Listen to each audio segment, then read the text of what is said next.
Hello बच्चे लोग, क्या हाल चाल। तो बच्चे लोग, मैं उम्मीद करूंगा कि आप सब लोग बहुत ज्यादा बढ़िया होंगे और मैं आपका स्वागत करता हूं हमारे lecture number 4 of class 12 economics की फ्री क्लासेस में। और मैं ये भी उम्मीद करूंगा कि आपने पिछले 3 लेक्चर लेक्चर नंबर 1 2 3 जो है कंप्लीट कर लिए होंगे और आप अपने नोट्स भी साथ के साथ प्रिपेयर करते चल रहे होंगे। अगर आपने वो लेक्चर अभी तक नहीं देखे हैं तो उनका लिंक आपको नीचे डिस्क्रिप्शन में मिल जाएगा, आप पहले जाके उन्हें कंप्लीट करना, तब ये लेक्चर नंबर 4 को कंटिन्यू करना। अब ज्यादा टाइम वेस्ट नहीं करते इंट्रोडक्शन पे, सीधा लेक्चर को स्टार्ट करते हैं। हम कर रहे थे क्लास 12 माइक्रो इकोनॉमिक्स की यूनिट नंबर 1, जिसके हमने स्टार्टिंग के 3 लेक्चर में जो है some basic concepts of macroeconomics को कंप्लीट कर लिया है।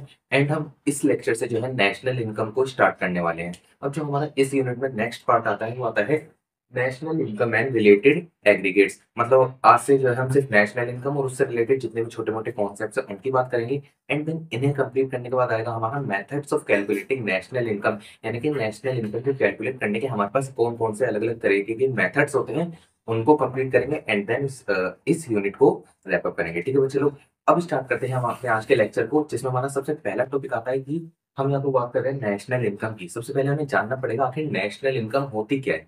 ठीक है, अब नेशनल इनकम जानने से भी पहले आपको ये जानना पड़ेगा भाई इनकम क्या होती है, इनकम के अलग अलग टाइप क्या होते हैं और आपको उन टाइप्स में से कौन कौन से टाइप्स पढ़ने हैं। सबसे पहले बात करें, देखो इनकम, अगर बेसिक लैंग्वेज में बात करें, अगर आपने कुछ भी अर्निंग करी वो आपके लिए इनकम हो गई। अब आपकी जो इनकम है आपके कोर्स में उसको 2 पार्ट्स में डिवाइड किया गया है। सबसे पहले होता है फैक्टर इनकम एंड देन आपका होता है ट्रांसफर इनकम।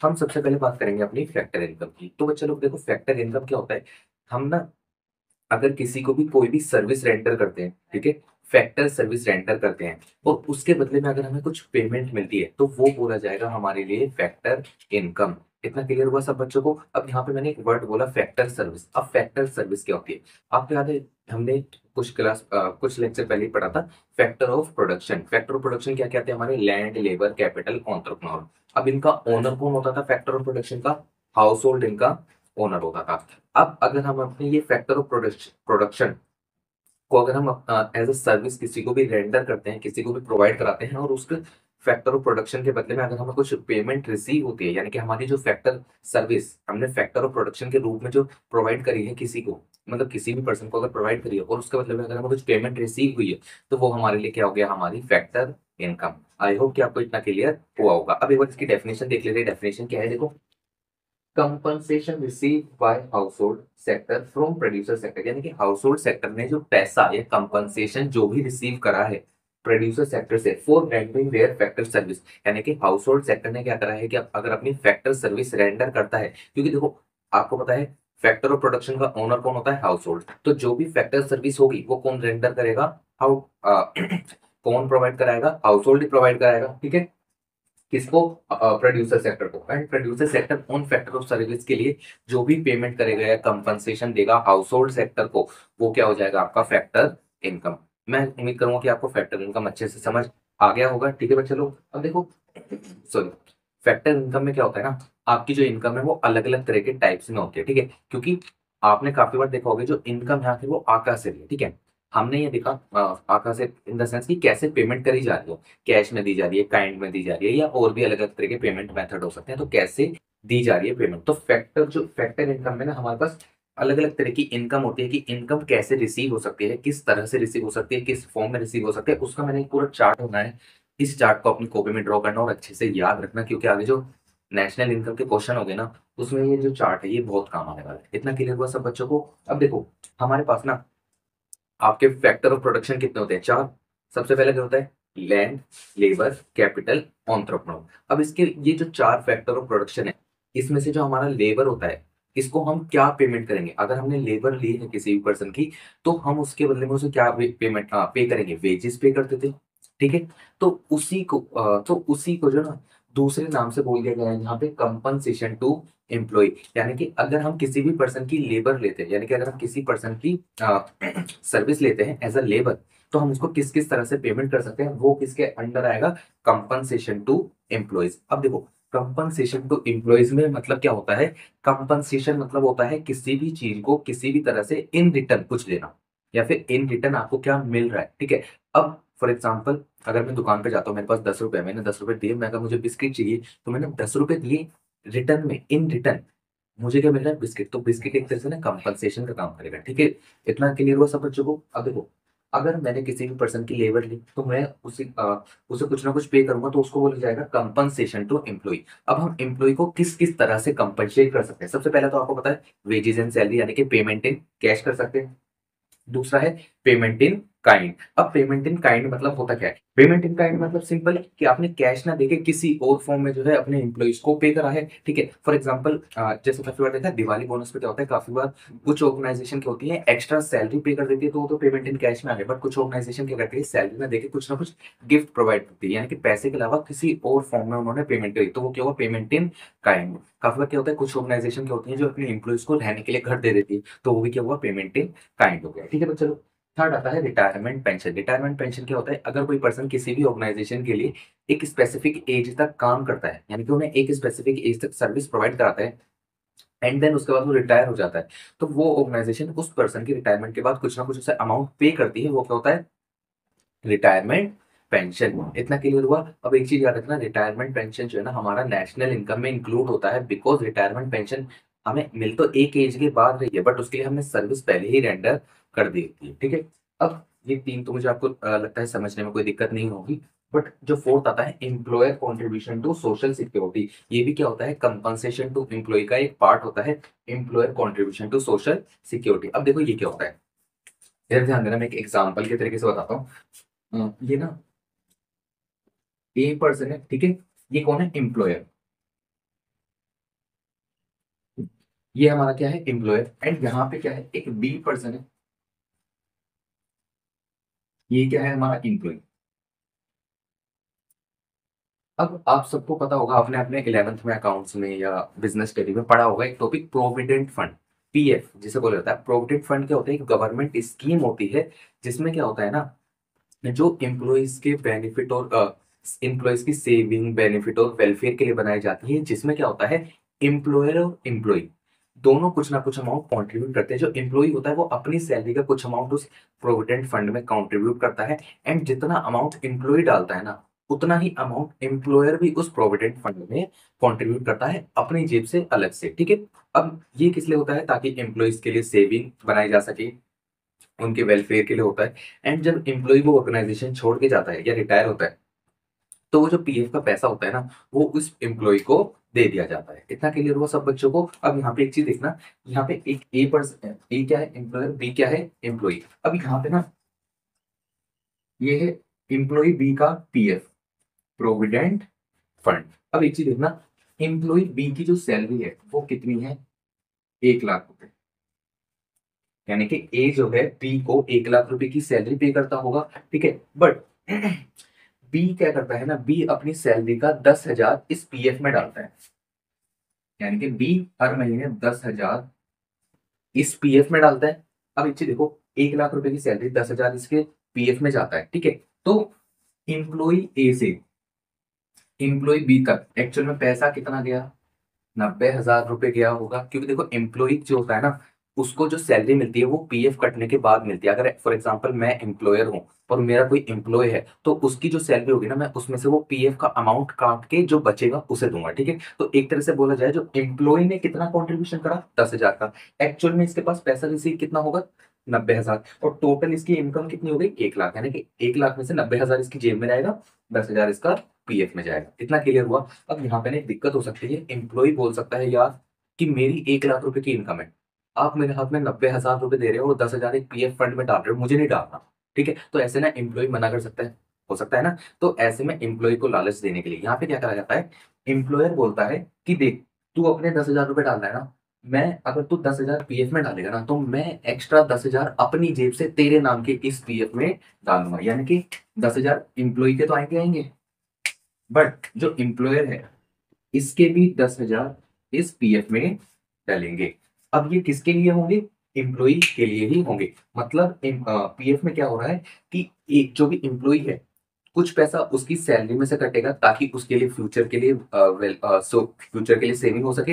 एंड जितना पैसा एम्प्लॉय डालता है, उतना ही पैसा एम्प्लॉयर भी एम्प्लॉय के नाम का उस पीएफ फंड में डालता है अपनी जेब से। तो टोटल पीएफ में एम्प्लॉय बी के नाम का पैसा कितना डाला होगा, 20,000। तो ये कहानी होती है प्रोविडेंट फंड की। आई होप कि आपको इस एग्जांपल की मदद से ये जो टॉपिक है, ये समझ आया होगा। अब यहाँ पे एक चीज देखना, अब हम अपने मेन टॉपिक पे आते हैं। यहाँ पे क्या लिखा था, employer contribution to social security. अब एक चीज देखना, जो भी सैलरी काउंट होती है हमारी नेशनल इनकम में, वो ना टोटल काउंट होती है 1 लाख वाली। ये नहीं देखा जाएगा एम्प्लॉय ने पीएफ में कितना डाला, उसके हाथ में कितना है, 90,000, नहीं ये नहीं। वो देखेंगे टोटल कितना मिलता है, 1 लाख मिलता है, बस बहुत है। पीएफ में उसका कितना जा रहा है, कितना नहीं जा रहा है, वो अलग बात है, ठीक है।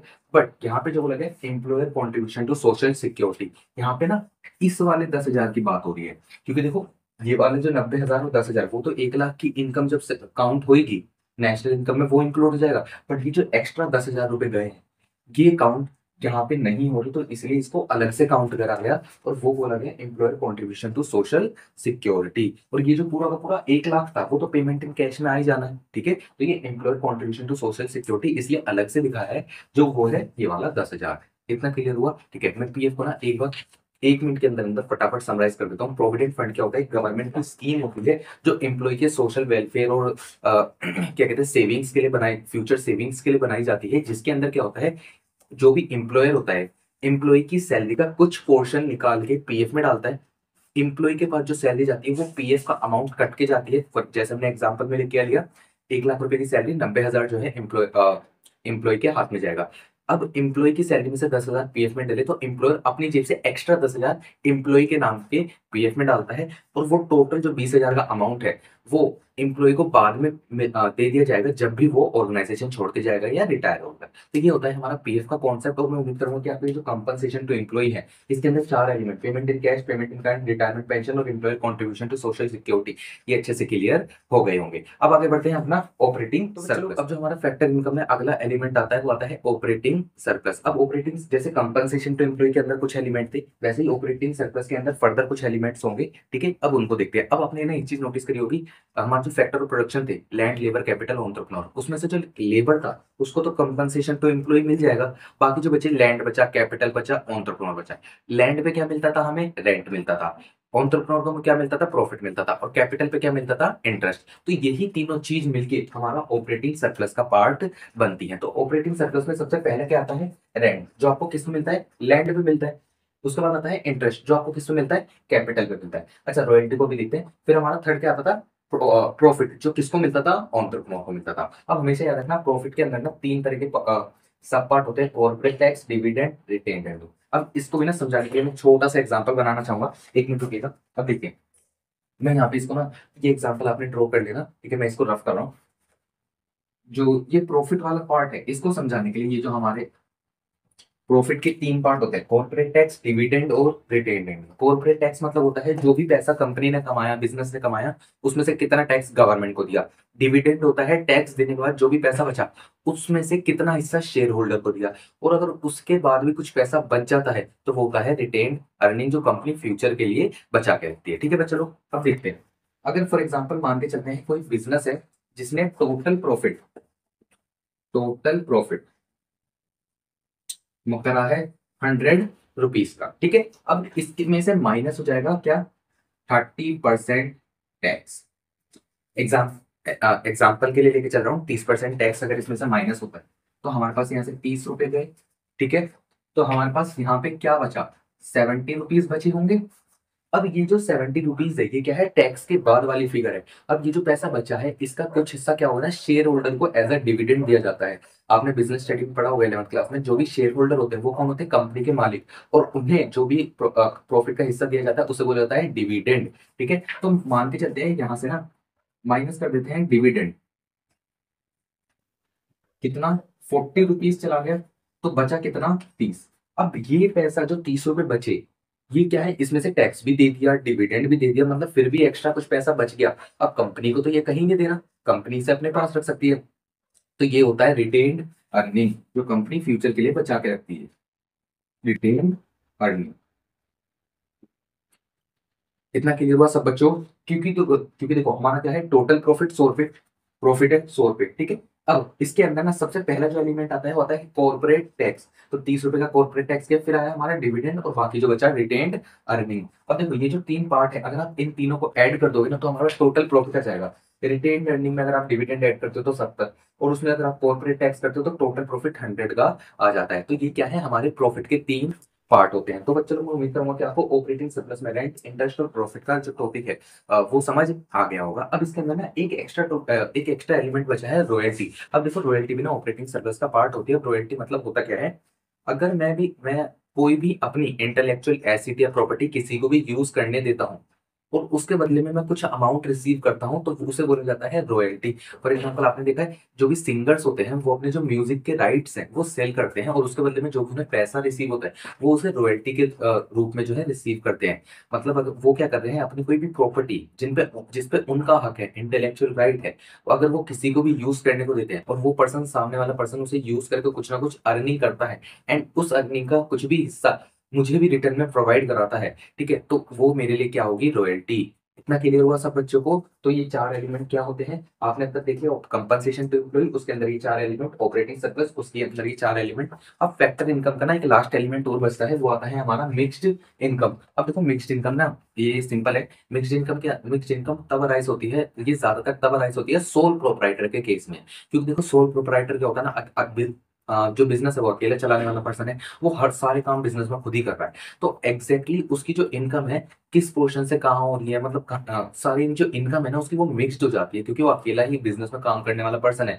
तो इसलिए ना जो उसकी इनकम होती है उसको मिक्स्ड इनकम बोला जाता है। इतना क्लियर हुआ? एग्जाम्पल में इसका सोल प्रोप्राइटर। तो ये होती है आपके फैक्टर इनकम। अब फैक्टर इनकम के ये जो चार्ट है इसे अच्छे से ड्रॉ करना, बिकॉज ये आपके बहुत काम आने वाला है आगे। अब एक चीज देखना, अगर आपको कभी भी डायरेक्ट जैसे आगे क्वेश्चंस आएंगे नेशनल इनकम के, अगर उसमें कंपनसेशन टू एम्प्लॉय बोला गया है, मतलब दिया है, तो मान के चलना कि उसके अंदर ये चारों एलिमेंट इंक्लूड होंगे। अगर कहीं कंपनसेशन टू एम्प्लॉय नहीं दिया, तो कंपनसेशन टू एम्प्लॉय की वैल्यू निकालने के लिए आपको ये चारों, payment in cash, kind, retirement pension, employer contribution, जो है आपको अलग से ऐड करना पड़ेगा, तब जाके कंपनसेशन टू एम्प्लॉय की वैल्यू निकलेगी। सेम केस ऑपरेटिंग सरप्लस में, अगर आपको डायरेक्टली ऑपरेटिंग सरप्लस दिया है तो ये मान लेना कि इसके अंदर rent, interest, royalty, profit include है, ठीक है। अगर ऑपरेटिंग सरप्लस नहीं दिया तो आपको रेंट, इंटरेस्ट, रॉयल्टी, प्रॉफिट को अलग से ऐड करना पड़ेगा ऑपरेटिंग सरप्लस निकालने के लिए, ठीक है बच्चा लोग। और वहीं अगर देखो प्रॉफिट है, अगर आपको प्रॉफिट डायरेक्ट दे दिया तो अच्छी बात है, बट अगर नहीं दिया तो आपको कॉर्पोरेट टैक्स, डिविडेंड और रिटेन अर्निंग को ऐड करना पड़ेगा प्रॉफिट निकालने के लिए। और ये जो है इन तीनों को ऐड करके टोटल प्रॉफिट ही आएगा, वो मैंने आपको भी प्रूफ करके दिखाया यहाँ पे एग्जांपल से। देखो, रिटेन अर्निंग 30, डिविडेंड ऐड करो 40 का, कितना हुआ 70, टैक्स ऐड करो 30 का, टोटल प्रॉफिट आ गया 100, ठीक है। तो मैं उम्मीद करूंगा कि आपको ये जो फैक्टर इनकम का टॉपिक है ये अच्छे से समझ आया होगा। मैंने इस पर जरूरत से ज्यादा टाइम लगा दिया है, बट ये जरूरी था, ठीक है। नेशनल इनकम जो ये पूरा टॉपिक है, अगर आप अपनी बुक खोल कर देखो तो वहां का जो सीक्वेंस होगा बहुत ज्यादा होगा, अलग होगा। मेरा जो सीक्वेंस होगा वो बहुत अलग होने वाला है, बट बिलीव मी, जो मेरा सीक्वेंस है इसे बस साथ के साथ फॉलो करते चलिए। स्टार्टिंग हो सकता है आपको अजीब लगे या समझ नहीं आना क्या चल रहा है ये, है ना। तो एक बार जब वो पूरा टॉपिक खत्म हो जाएगा ना, और जब सारी चीजें समराइज होंगी, तब आपको लगेगा कि आपने कितने बढ़िया तरीके से नेशनल इनकम को अपने अंदर खोल के पी गए हो एक तरह से, ठीक है। अब देखिए, फैक्टर इनकम हो गई। अब आते हैं एक जो सेकंड टाइप ऑफ इनकम होती है, ट्रांसफर इनकम। ट्रांसफर इनकम क्या होती है? Income which is not earn. Factor income कहती है हम कमा रहे हैं, मैं सर्विस दूंगा सामने वाले को तब जाके मेरे पास इनकम होगी। पर ट्रांसफर इनकम क्या, मैंने कुछ नहीं करा, मेरे पास बैठे बैठे पैसा आ गया। तो ये होता है ट्रांसफर इनकम, कि हमने कुछ सर्विस नहीं दी, कुछ नहीं करा, खाली बैठे बैठे बस हमारे पास पैसा आ गया, यानी कि कहीं और पैसा रखा था वहां से ट्रांसफर हो गया, हमारी जेब में आ गया, तो उसको बोला जाएगा ट्रांसफर इनकम। जैसे होती है अर्निंग, जिसे जिसे बोला जाता है नॉट अर्न इनकम। इतना क्लियर हुआ सब बच्चों को? फॉर एग्जाम्पल, आपने जैसे मैं इसका एक एग्जाम्पल देता हूँ। अब एक चीज देखना, फॉर एग्जाम्पल आप ना रोड पे जा रहे हो, आपने कोई देखा ना भिखारी है, आपने उसे थोड़ा कुछ पैसे दे दिए निकाल के। अब एक चीज बताओ, क्या वो जो भिखारी था, आपने उसे पैसा दिया, उसने आपको कुछ सर्विस दी? नहीं दी, ठीक है। आपने बस क्या करा, अपनी जेब से पैसा निकाला, उसे ट्रांसफर कर दिया, तो ये क्या हुआ, ट्रांसफर इनकम। हमारी कंट्री में एक्चुअल में तो कुछ इनकम जनरेट ही नहीं होगी ना, बिकॉज क्योंकि production of goods and services हुआ ही नहीं। तो यहाँ पे क्या हुआ, ये होता है ट्रांसफर इनकम, मतलब ऐसी इनकम जो बिना गुड्स एंड सर्विसेज की प्रोडक्शन करे हमारे पास रिसीव हो जाती है, या हम उसे पैसा रिसीव हो जाता है, तो उसको बोला जाता है ट्रांसफर इनकम। मतलब हमारी जो कंट्री है उसमें जो है, अगर हमें इनकम करनी है या इनकम को नेशनल इनकम में इंक्लूड करना है, तो गुड्स एंड सर्विसेज की प्रोडक्शन होना बहुत ज्यादा जरूरी है। बट अगर गुड्स एंड सर्विसेज की प्रोडक्शन नहीं हो रही, फिर भी इनकम जनरेट हो गई, तो उसको बोला जाएगा ट्रांसफर इनकम, बिकॉज वो एक्चुअल में इनकम नहीं हुई है, कहीं पैसा रखा था, बस वहां से उठ के मेरे पास आ गया। इट्स लाइक मेरी एक जेब में 100 रुपए रखे हैं, मैंने वहां से निकाल के मैंने दूसरी जेब में डाल दी, ये इस तरह से होगा, ठीक है। अब इसका ना कुछ एग्जाम्पल होता है, सबसे बढ़िया एग्जाम्पल होता है इसका ओल्ड एज पेंशन। अब यहाँ पे ना आपके पास दो तरह की पेंशन है। सबसे पहला यहाँ पे फैक्टर इनकम आता है, रिटायरमेंट पेंशन। ट्रांसफर इनकम में आ रहा है ओल्ड एज पेंशन। अब देखो ट्रांसफर इनकम में जो ओल्ड एज पेंशन है वो वाली पेंशन है जो गवर्नमेंट की स्कीम होती है। और गवर्नमेंट क्या करती है, हर पर्सन को अगर एक स्पेसिफिक एज वो क्रॉस कर लेते हैं तो उसके बाद वो उस पर्सन को पेंशन प्रोवाइड कराती ही कराती है, जिसे बोला जाता है old age pension. Irrespective of the fact that कि उन्होंने गवर्नमेंट के लिए कोई भी काम पहले करा है नहीं करा है, गवर्नमेंट एम्प्लॉय थे नहीं थे, उससे फर्क नहीं पड़ता, ये होती है old age pension. But retirement pension क्या था कि कोई भी पर्सन है उसने किसी भी ऑर्गेनाइजेशन या गवर्नमेंट हो या प्राइवेट हो उसके लिए पास्ट में सर्विस प्रोवाइड कर दी है बट पेमेंट उसे बाद में मिली है, तो रिटायरमेंट पेंशन को नेशनल इनकम में इंक्लूड करते हैं, ओल्ड एज पेंशन को नहीं करते। रीजन, ओल्ड एज पेंशन क्या है, यार बैठे बैठे मिल जा रहा है, बट रिटायरमेंट पेंशन क्या है, सर्विस पहले दे चुके हैं, पेमेंट बाद में होगा। बस इतना क्लियर हुआ। मैं उम्मीद करूंगा कि ओल्ड एज और रिटायरमेंट पेंशन आपको क्लियर हुआ होगा। ट्रांसफर इनकम में क्या है अपना, it is not included in national income. National income में ट्रांसफर इनकम को इंक्लूड नहीं करते बिकॉज एक्चुअल में पैसा जनरेट नहीं हो रहा ना, पैसा क्या हो रहा है, बस ट्रांसफर हुए जा रहा है ना। पैसा एक्चुअल में जनरेट नहीं हुआ, पैसा एक जगह से दूसरी जगह बस ट्रांसफर हुए जा रहा है, इसलिए ट्रांसफर इनकम को जो है नेशनल इनकम में इंक्लूड नहीं किया जाता। ठीक है भाई, चलो तो मैं उम्मीद करूंगा कि आपको ये जो पूरा इनकम का टॉपिक है वो अच्छे से क्लियर हुआ होगा। अब इनकम कंप्लीट करने के बाद आपको लग रहा होगा अब तो पढ़ लेंगे नेशनल इनकम, अब सीधा नेशनल इनकम पे जंप करें। नहीं भाई, नेशनल इनकम से पहले एक टॉपिक और बचता है, रेसिडेंट और नॉन रेसिडेंट, वो और कवर करते हैं एंड देन उसके बाद हम नेशनल इनकम के डेफिनेशन पर जंप करेंगे। तो अब चलते हैं नॉर्मल रेसिडेंट और नॉन रेसिडेंट तो क्या। अब जो हमारा अगला टॉपिक आता है वो आता है नॉर्मल रेसिडेंट कौन होता है और नॉन रेसिडेंट कौन होता है। अब देखो, इससे पहले ना हमारे पास दो टर्म होती है, एक होता है सिटीजनशिप और एक होता है रेसिडेंट। अब सिटीजन और रेसिडेंट होने में फर्क होता है। देखो, सिटीजन होता है कि आप किस कंट्री के नागरिक हो, रेसिडेंट होता है आप किस कंट्री में रहते हो। ठीक है, अब कोई पर्सन अगर इंडिया का सिटीजन है बट वो काफी सालों से इंडिया के बाहर आउट ऑफ किसी और कंट्री में रह रहा है तो उसको सिटीजन तो माना जाएगा बट रेसिडेंट नहीं माना जाएगा। बट वहीं इसका उल्टा, अगर कोई पर्सन इंडिया का सिटीजन नहीं है, वो किसी और कंट्री में पैदा हुआ बड़ा हुआ सब वहीं करा, बट वो कुछ सालों से इंडिया में रह रहा है, ठीक है, एंड वो सारे जो भी इंडिया में ही रह रहा है और वो बाहर भी नहीं गया, तो ऐसे में क्या होगा, उसको रेसिडेंट कंसीडर करा जाएगा इंडिया का, बट सिटीजन नहीं कंसीडर करा जाएगा। तो मेरे कहने का मतलब बस इतना है कि सिटीजन और रेसिडेंट अलग होते हैं, अलग अलग होते हैं। एंड अगर कोई पर्सन सिटीजन है तो जरूरी नहीं वो रेसिडेंट भी हो, और अगर कोई पर्सन रेसिडेंट है तो जरूरी नहीं वो सिटीजन भी हो उस कंट्री का। इतना क्लियर हुआ सब बच्चों को। अब बात करते हैं हमारा नॉर्मल रेसिडेंट कौन होता है, नॉन रेसिडेंट कौन होता है, क्योंकि हम यहाँ पे रेसिडेंट की बात कर रहे हैं, सिटीजन की बात नहीं कर रहे। ठीक है, देखो नॉर्मल रेसिडेंट कौन होता है, नॉर्मल रेसिडेंट कौन होता है, normal resident is said to be one who ordinary reside in a country, यानी कि अगर कोई ऐसा पर्सन जो कंट्री में ही रह रहा है, ठीक है, तो उसको बोल दिया जाएगा, मतलब काफी साल से अगर कोई पर्सन इंडिया में या और भी किसी कंट्री में रह रहा है, जो भी हम कंट्री की बात कर रहे हैं, अगर वो उस कंट्री में रह रहा है तो उसको नॉर्मल रेसिडेंट बोल दिया जाएगा। या फिर whose economic interest lies in the country, whose economic interest lies in the country। अब यहाँ पे एक वर्ड आया, इस लाइन को समझने से पहले जो वर्ड आया बीच में इकोनॉमिक इंटरेस्ट, वो क्या होता है उसको समझ लेते हैं। अब ये लेना, आप इस वाले पॉइंट को देखना, ठीक है। Person is said to be have his economic interest in a country when he carry out all his economic activity such as production, consumption और investment in that company। यानी कि अगर कोई भी पर्सन अपनी ये जितनी भी तीन एक्टिविटी है, मेनली प्रोडक्शन, कंजम्पशन और इन्वेस्टमेंट, अगर ये तीनों एक्टिविटी वो एक स्पेसिफिक कंट्री में करता है तो उसको बोल दिया जाएगा कि उसका इकोनॉमिक इंटरेस्ट उस कंट्री में लाई करता है और वो उसी कंट्री का रेसिडेंट भी है। आई होप कि आपको ये दो कंडीशन समझ आई होगी नॉर्मल रेसिडेंट की। सबसे पहले क्या बोला, ऑर्डिनरी रिसाइड। ऑर्डिनरी रिसाइड मतलब क्या है कि वो पहले से ही उसी कंट्री में रहता है, ठीक है। उस इकोनॉमिक इंटरेस्ट यानी कि प्रोडक्शन, कंजम्पशन, इन्वेस्टमेंट वाली जो भी सारी एक्टिविटीज है वो सारी उसकी उस सेम कंट्री, फॉर एग्जांपल हमारे केस में इंडिया में ही होती है, तो उसको नॉर्मल रेसिडेंट बोल दिया जाएगा। इसके बाद एक कंडीशन क्या आती है, person residing in a country for a period more than 1 year, then he will be considered as a normal residence. यानी कि अगर कोई पर्सन इंडिया में आके 12 महीने से ज्यादा रिसाइड कर जाता है तो उसको बोला जाएगा कि वो हमारा नॉर्मल रेसिडेंट है।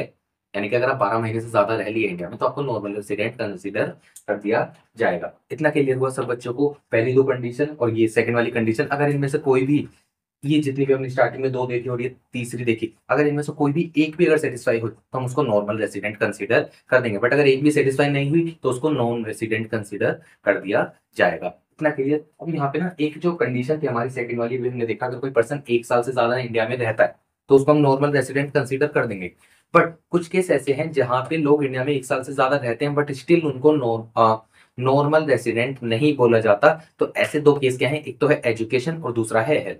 अब काफी क्या होता है कि जो बच्चे होते हैं जो बाहर की कंट्री में है, वो इंडिया में एजुकेशन पर्पज से इंडिया में आते हैं कुछ कोर्स करने के लिए। अब उन्हें उसके लिए ना 1 साल से ज्यादा इंडिया में रुकना पड़ सकता है, तो उन्हें नॉर्मल रेसिडेंट नहीं कंसीडर करा जाएगा। दूसरा केस होता है ट्रीटमेंट के लिए। अगर कोई पर्सन इंडिया में अपना हेल्थ ट्रीटमेंट कराने आता है और उसकी वजह से उसे 1 साल से ज्यादा इंडिया में रुकना पड़ गया, तो उसे भी क्या होगा, नॉर्मल रेसिडेंट कंसीडर नहीं करा जाएगा, बिकॉज उनकी सिचुएशन अलग है उनकी सिचुएशन। इतना क्लियर हुआ सब बच्चों को? तो मैंने लास्ट वाले पॉइंट में वो लिखा है, foreign citizen living in India for a period more than 1 year because of education और health treatment purpose will be considered as non resident. तो बच्चों लोग, मैं उम्मीद करूंगा कि आपको मैंने जितनी भी इनकम के टाइप बताए और नॉर्मल रेसिडेंट नॉन रेसिडेंट सारी चीजें अच्छे से समझ आई होगी। एंड फाइनली अब हम नेशनल इनकम पर बढ़ सकते हैं, नेशनल इनकम की डेफिनेशन को देख सकते हैं। बट वो हम करेंगे नेक्स्ट लेक्चर में, क्योंकि ये लेक्चर काफी पहले से ही काफी लंबा हो चुका है एंड इसको मैं ज्यादा लंबा नहीं करना चाहता। कोई बात नहीं, एक लेक्चर एक्स्ट्रा लेंगे, कोई दिक्कत नहीं है। तब तक आप क्या कीजिए, जितनी भी इनकम थी और नॉर्मल रेसिडेंट नॉन रेसिडेंट के टॉपिक को याद अच्छे से रिवाइज कीजिए। बुक में नॉर्मल रेसिडेंट नॉन रेसिडेंट के कुछ डिफरेंस होंगे, उनको एक बार अच्छे से पढ़ लीजिएगा। ऊपर से आपका जो बुक में देखिएगा, क्या था, transfer income and factor income के बीच का ना डिफरेंस होगा, उसको एक बार याद करके रीड करके अपनी कॉपी में जरूर नोट कीजिए, अपने नोट्स की जो कॉपी है उसमें लिखिएगा, ठीक है। ये आपका होमवर्क रहने वाला है। एंड मैं मिलूंगा आपसे सीधा नेक्स्ट लेक्चर में। और हाँ, अगर आपको क्लासेस अच्छी लग रही हो तो प्लीज अपने फ्रेंड्स के साथ शेयर कीजिएगा और हो सके तो सब्सक्राइब कर लीजिएगा, ठीक है। चलो, मैं मिलूंगा आपको सीधा नेक्स्ट लेक्चर में, तब तक के लिए बाय बाय।